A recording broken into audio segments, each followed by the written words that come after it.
year-old man. It is mandatory to check the patient's vital signs before beginning surgery. An anesthesiologist in the operating room performs this step. If the patient's vital signs are not in the normal ranges, we will not proceed with the surgery.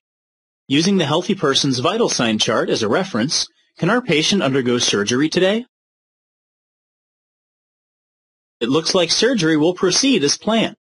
Take a moment to look at our patient's x-rays. Which knee do you think needs surgery? You're right. His left knee appears worn down and lacking cartilage, which is likely the cause of his pain. The nurse has begun prepping our patient for surgery by placing an IV needle in his right hand. Now it's your turn. Use the marker and write your initials on the proper knee to be operated on. This may seem silly, but it's an actual step taken to prevent wrong site surgeries.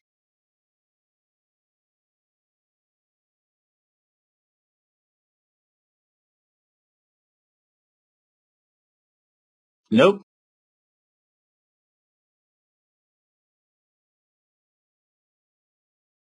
The anesthesiologist administers drugs through the IV and through a mask over the patient's face. What function should these drugs perform? Great. Nope. Fantastic. Good work. After the patient is unconscious, and before the first incision is made, we need to establish a sterile field around the surgical area. A series of sterile drapes isolates the surgical field from the rest of the patient's body. A tourniquet is applied to cut off blood flow, which allows a clearer view of the surgical field during surgery. To kill the bacteria on the patient's leg, clean it in a betadine solution. This scrubbing process will limit the chance of bacterial infection.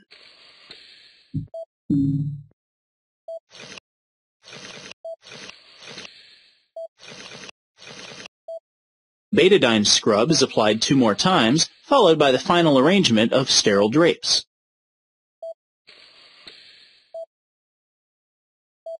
Why do you think knee surgery involves so many drapes?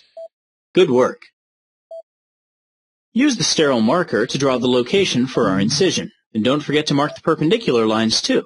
Typically, the incision line is 6 to 7 inches long.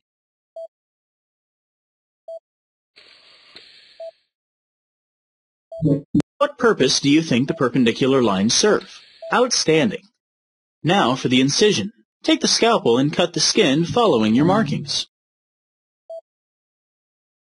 Let's use the Bovie pencil to cauterize the veins. This will help decrease blood flow into the surgical field.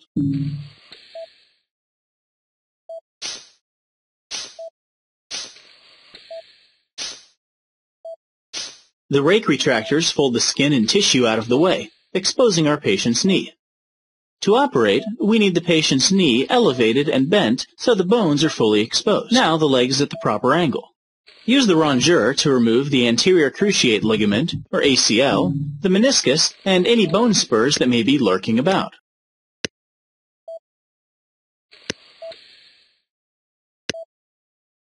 Are you a good sculptor? It's time to shape the femur, tibia, and patella so the new knee components fit properly. A hole must be drilled inside the femur to set up the distal femoral cutting jig and alignment device.